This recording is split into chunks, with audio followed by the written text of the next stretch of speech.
as I said, thank you for pulling the microphone toward you. It's the grandmother of Hannah Anderson, the young lady who was rescued by FBI agents when they shot her kidnapper in Idaho. This was obviously a horrible tragedy for your family, and you all were thrown into the media spotlight when the first incident, when the murders happened. First of all, what was it like for you to be in that crush of media that you had never experienced before? It was terrifying. You know, we're a pretty private family, and to be exposed to the media and on air and around the world, telling a horrific story was pretty rough. Yeah, you're dealing with your emotions, and then now you're also dealing with having to make sure the words you're saying are what you want out there. So what was the media coverage like to your family in the immediate aftermath of the incident where Mr. DiMaggio murdered 2 people, set the house on fire, took off with your granddaughter?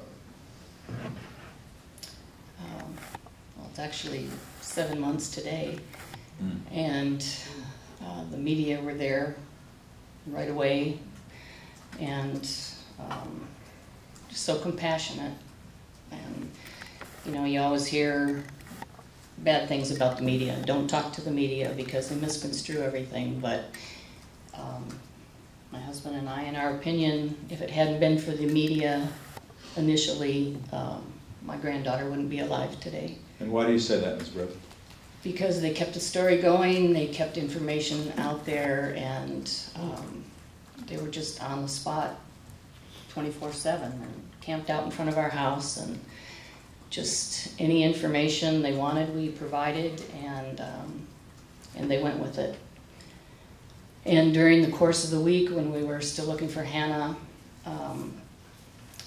the information came out through the media about DiMaggio's home life and what his father had done to another 16-year-old girl in the past, and we had no idea about that. And so that made the situation much more intense, because if this was DiMaggio's idea of how he was going to follow in his father's footsteps, time was of the essence. And the anniversary of that date from his father was on the 10th, the same day that Hannah was miraculously recovered.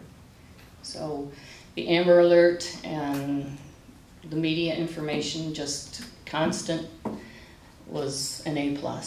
You know, they cried with us. You know, they're just so compassionate. There wasn't a rude person in the pot. But and we made some good friends with the media, and just they made us feel so comfortable and helped us through it initially. Thank you. Did your opinion of any of the media change in the aftermath of Hannah returning home, when there were those stories about whether she was showing appropriate grief about the deaths of her mother and her brother, and whether there had been some sort of relationship that she had encouraged with Mr. DiMaggio? How did you react? How did you and your husband react to those stories? We were furious, but in some cases it's understandable because the media wasn't given all the information.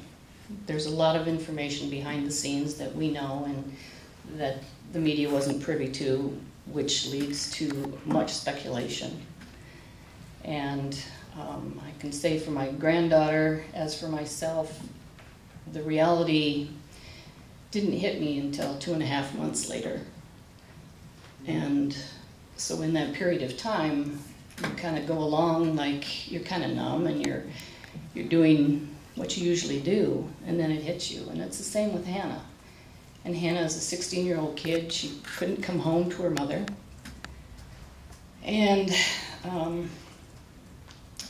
she had her friends, and friends do their media, you know, social network. And in some cases it got her in trouble because she wanted to tell her story. You know, she heard these rumors and things out there, you know, that she was part of the plot, and it's so far from the truth. And so for us, it's hard to protect her. You know, how do you stop the media from jumping on the other side of it